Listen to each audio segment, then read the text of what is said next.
wake up in the morning smiling. That is not nearly enough. It was a steamy adaptation of a classic American story. It paired two actors in love, both on screen and off. Now, we gonna be married, Miss Clara, haven't you heard? It was romantic. It sparked a war between a feisty movie legend and his director in a film that literally set the screen on fire. It's a ball burner. A racy tale of love and lust, a director climbing back from the blacklist, and a ferocious force of nature named Orson Welles. On Hollywood Backstories, The Long Hot Summer. Morning, lady. Fine, warm day. Yes, indeed. Pretty as a picture. My, now, you all look like two butterflies lit out on the grass. Go again, Miss Clara. If it's work you're looking for, you can see the foreman at the gin. If it's food, they'll take care of you around the back door. Well, now, you hadn't hit on it yet, lady. What I'd like to see now is a man of the house. One of the sexiest movie dramas of 1958, The Long Hot Summer blended 6 separate stories by William Faulkner into an unforgettable tale of family struggle and seduction. You put them things down, Miss Clara, because I'm gonna kiss you. The story of a drifter who's pushed to marry a repressed Southern belle by her powerful father. The film paired Paul Newman and Joanne Woodward in their first movie teaming. All right, you proved it. I'm human. Yes, ma'am, you're human, all right. It was a sizzling story of courtship that also came true for the two stars off-screen. The Long Hot Summer was in the bloom of their early romance, and they lit the screen. I am no trembling little rabbit full of smoldering, unsatisfied desires. Is that so? Yes, that's so. We weren't married when we did Long Hot Summer. It led to all sorts of interesting things in hotel rooms. There was no need to say anything about that. Newman and Woodward's real-life love story was years in the making. It started in 1952, when both were cast in the stage play Picnic. Paul Newman was married, and he had a family, and he is a man who took being a father and a husband seriously. But through the next few years, fate kept bringing them together. In 1957, Newman's troubled marriage finally ended, and the actor began planning a new life with Joanne Woodward. Fate would unite them on screen as well that year, as director Martin Ritt began planning a smoldering Southern drama titled The Long Hot Summer. It was based on 5 short stories and 1 novel by Pulitzer Prize-winning writer William Faulkner. For Martin Ritt, the film was the kind of breakthrough he'd long been fighting for. The politically liberal director had been blacklisted in Hollywood for 5 long years. But in 1956, Ritt jumped at the chance to make a low-budget thriller, Edge of the City. The film caught the eye of producer Jerry Wald, who brought the director to 20th Century Fox, where The Long Hot Summer would be Ritt's 3rd feature. For the starring role of Ben Quick, a rebellious and irresistible hired hand, Ritt considered such Hollywood bad boys as Marlon Brando and Robert Mitchum. But ultimately, Ritt was won over by the roguish charm of newcomer Paul Newman. Hot off his gritty performance as boxer Rocky Graziano in Somebody Up There Likes Me. You're so tough, come on outside. Soldier, are you just plain crazy? Maybe I am crazy with being sick and tired of this creep joint, but at least I ain't yellow. Newman loved the Long Hot Summer script, and before filming, he traveled to its Louisiana shoot location. There, the actor would hang out incognito in local pool halls and bars to soak up atmosphere. It was him. He did it. My barn burned. A barn burner is the meanest, lowest creature there is. I can't find against you, Quick. There's no proof. But I can give you some advice. Leave this county and don't come back to it. You're the judge. He had a lifetime of having a bad reputation, and for no cause. So he just decided that that's what he was going to be. It's like when you're a kid and someone calls you a name and you decide to be one. And that's what that character was. To play Clara Varner, the sexually inexperienced target of Ben's affections, Fox originally chose Eva Marie Saint. But destiny would lead to a different pairing. The head of casting at the time said, Eva Marie has just gotten pregnant and she's not going to be able to do Long Hot Summer with Paul Newman. Do you know Paul Newman? I said, yes, I do. I spent my whole life around men who push and shove and shout and think they can make anything happen just by being aggressive. And I'm not anxious to have another one around the place. Miss Clara, you slam a door in a man's face before he even knocks on it. To play Clara's bullying father, Will Varner, Ritt considered Edward G. Robinson and James Cagney before making a more controversial pick, Orson Welles. Welles was 20 years younger than the character, and he was hired in spite of his reputation in Hollywood as a costly and dictatorial troublemaker. That's what I want, Varners, and more Varners, yeah, and more Varners still. Enough Varners to infest the countryside. I'm gonna see that happen, sister. Before I die, I'm gonna accomplish that, yes, ma'am. By means of that that big stud horse. You mean you'd sell me away like that? We're not selling you. Yes, sell me, without caring what I feel or what I think or what I am. For the saucy role of town madam Minnie Littlejohn, Ritt chose Angela Lansbury, who was delighted by the rare chance to play a character defined by sex. Oh, I'm glad you made it home, you old piece of beef. You get a little fatter, Minnie, and a little blonder. And how about you? I understand they cut and stitched you up. Is there anything left of you worth having? You just put 8 tin cans of beer on ice and wait to see. I'm coming back, Minnie. Later. She was a kind of bouncy old whore, is what she was. And that's how they wanted her played. And she was the woman in town who, you know, took care of certain gentlemen. Orson was among them. Kiss me, Will. I got a number of friends and associates here. Martin Ritt had a wonderful enthusiasm, an earthy, sexy quality himself. He loved the idea of the dirtiness of the carryings on and so on. And he certainly brought every bit of kind of naughty sexuality out of me in that role. More so, I think, than almost any that I played subsequently or previously. Minnie, what are you doing? I got a hum in my blood, and I feel as if I'd swallowed a bee.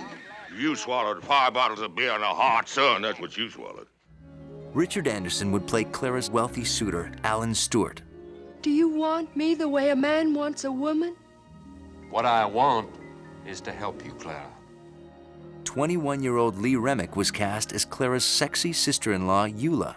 Oh, I only know one reason for living quiet. That's if you're too old to live any other way. And rounding out the leads was Anthony Franciosa, playing Varner's overlooked and jealous son, Jody. From New York City, Tony Franciosa, one of the brightest new stars to come from Broadway to Hollywood. Like Woodward and Newman, Franciosa came from a method acting background, which encouraged him to draw on his real-life emotions. For Franciosa, showing anxiety came easy. Passed over for the starring part of Ben, he was arrested just before filming for slugging a photographer who ambushed him and his wife, Shelley Winters. As a result, Franciosa was on edge throughout the shoot, a mood that worsened after filming when he was sentenced to 30 days in jail. I never do anything right, do I? Not to my immediate recollection. You want to hear something? I'll sweat around you. All those months you were away in the hospital, I was dry. Now I'm sweating again. I ain't got time for your personal troubles. Franciosa wasn't alone in feeling the heat of what was to become a sometimes stormy production. But between the battles, the movie would also generate another kind of heat, as the romance between its two stars was indelibly brought to the big screen. You look mighty young there, Miss Clara, all curled up in your bed. Like you just washed your hands and brushed your teeth and said your prayers like a little girl. I bet you was a mighty appealing little girl. I bet your hair hung in a tangle down your back. I bet you knew where to look for robin's eggs and blackberries. Now you wear a white dress and a ribbon in your hair and I'll waltz you around under the moon.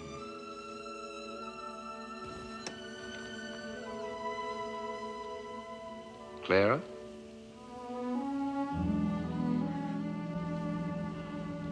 Clara. Clara.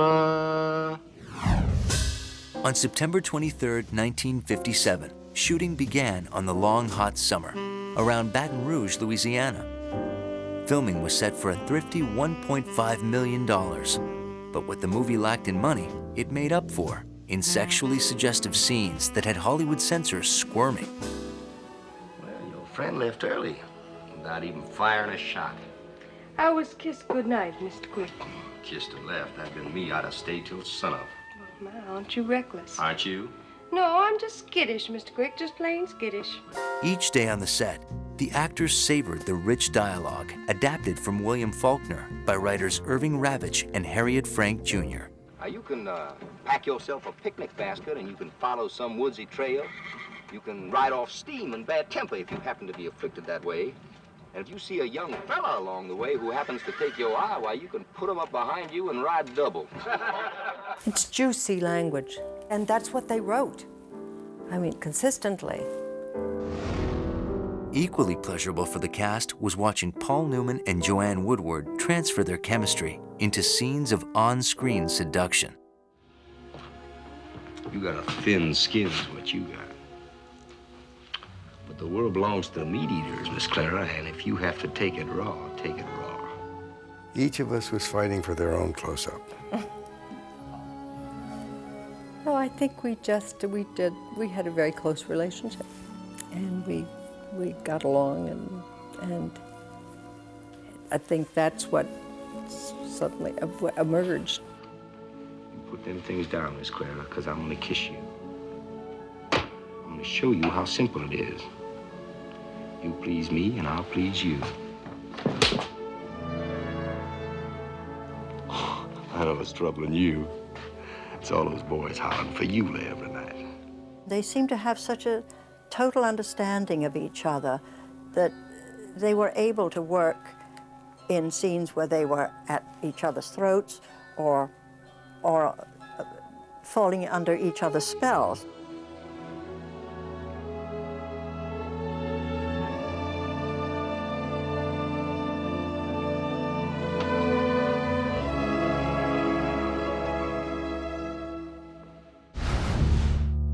But although Newman and Woodward loved the project, co-star Orson Welles quickly lived up to his reputation for trouble. With his directing career at a standstill, after a string of flops, Welles was now a struggling actor for hire, desperate to earn money for his independent film projects. The classically trained Welles was also uncomfortable and anxious amid a cast of so-called method actors like Newman, Woodward, and Franciosa. Am I your son? Or ain't I your son? I put down a big footprint. I said, here, step in, fill it. God rest his soul. Yeah, Orson had a hard time. It must have been a terrible, terrible feeling for him to have to be confronted by all these young hotshots who thought they were so great because they came from New York and the Actors Studio. It was a problem. He was terribly having difficulty living in his skin. He was very, very heavy. We were working under dreadful conditions of heat, and he was perspiring, and he seemed to have a lot of very thick makeup on. He looks as if he'd been playing Othello. And he had a fake nose, but with sweat underneath. And there's nothing worse than having someone start a scene and they say, "Are you ready?" And the makeup guy comes over like this, starts picking, gluing your nose back on. That's what they do. He was always nudging and pushing for things and wanted to change lines, but had to be carefully handled so that he didn't always get his way, because his way wasn't necessarily the best way for everybody else in the scene. You don't think I'm going to send Clara to you without a stitch, huh? I take care of my own. I'm going to see to it that you got the means to take care of Clara. Mr. Varner, you're making a mistake. Orson was looking at me with sort of this sly grin as to say, well, I will take care of him in no time. You mean there ain't no engagement between you two? None at all. Then he did something I didn't like. I started my lines, and he went, oh, well, yes, yes, you know, he started overlapping, and he started throwing in some ad-libs, and finally I went like this. And Marty says, oh, what's the matter, Dick? I said, well, I can't get the words out. I mean, I can't. And Wells said, you're right. And from then on, we got on famously. Have you lost your mind? Now, look here. You shut up. I'm talking to your sissy If you son. just quiet down a minute, I'll tell you something. I'm no good for your daughter. I never was. I never will be. There was something you couldn't resist about Orson, even though he was a son of a bitch at times. I mean, there's no question about it. He was very difficult. You got yourself a blue suit? Get it clean. You got some black shoes? Have them polished. Get yourself a haircut. You're gonna be married. Wells and director Martin Ritt openly battled on the set. And as tensions grew, filming ran behind schedule due to weather that made The Long Hot Summer an appropriate title.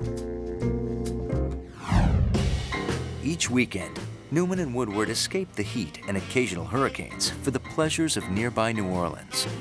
We also bought a bed, which we found in an antique shop, and it was quite large for a brass bed. And the antique dealer said, well, the reason it is that large is it was made for a whorehouse. And I was so excited by that, I said, oh my heavens, I have to buy this, which I did. And it's upstairs in our bedroom. We've had it ever since. Well, you know, in all this scheming we've been doing, we forgot something, you and me. I get preached to on Sunday. Yeah, I know, and you don't listen. And neither did I. I didn't take too easy to the idea. In fact, I've been a little long coming around to it, but, well, life's a pretty valuable thing, and it ought to be treated with a certain amount of respect. Now, you're old enough to know that, and I'm young enough to learn it.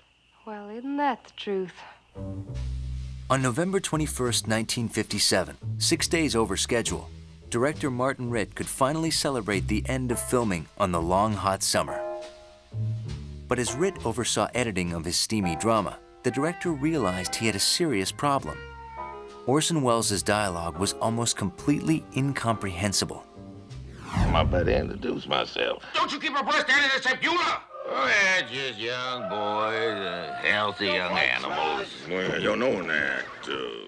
That's right, because he was speaking, so he had a whole sort of way of doing Southern accents. You couldn't understand a word he said. Yes, I'm old Silver again. I was going to open a little more, you know. Well, you know. Files out. Thanks to you all. Remixing and re-editing Welles' dialogue was more difficult than editing the entire film. And Welles himself seemed proud of the problem, telling a reporter that he'd shown his fellow method actors how to mumble. But as Martin Ritt labored over post-production, Paul Newman and Joanne Woodward were busy planning a much happier project. After the filming, they went to Las Vegas and had a wonderfully tacky Las Vegas wedding with people who were appearing in the various casinos as witnesses, like people like Sophie Tucker and Edie Gourmet. It does fit in with their sense of humor. The world premiere at Baton Rouge, Louisiana of The Long Hot Summer, William Faulkner's violent study of Southern love and hate, is attended by a number of exciting events. One seeing Lieutenant Governor Fraser honoring Joanne Woodward for her sterling performance in the exciting Jerry Wald CinemaScope production. The Long Hot Summer premiered on March 5, 1958. Reviewers were quick to praise the work of the film's dynamic stars. After years of struggle, Martin Ritt was finally launched as a director of commercial hits, and the movie became Fox's 6th top-grossing title of the year. Its stars had more reason to celebrate when Newman earned Best Actor honors at the Cannes Film Festival, and Joanne Woodward won the Best Actress Oscar for her previous film project, The Three Faces of Eve.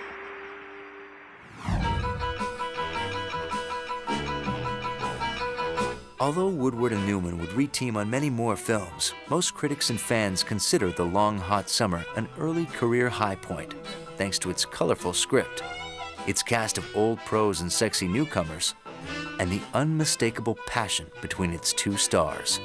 The two of them together, I think, made a wonderful duo. So that's what made the relationship so incredibly exciting and very sexy. Everything worked. Everything pulled together. Very romantic. It's a very romantic film. Change your name and you dye your hair, and maybe, just maybe, you might be safe from me.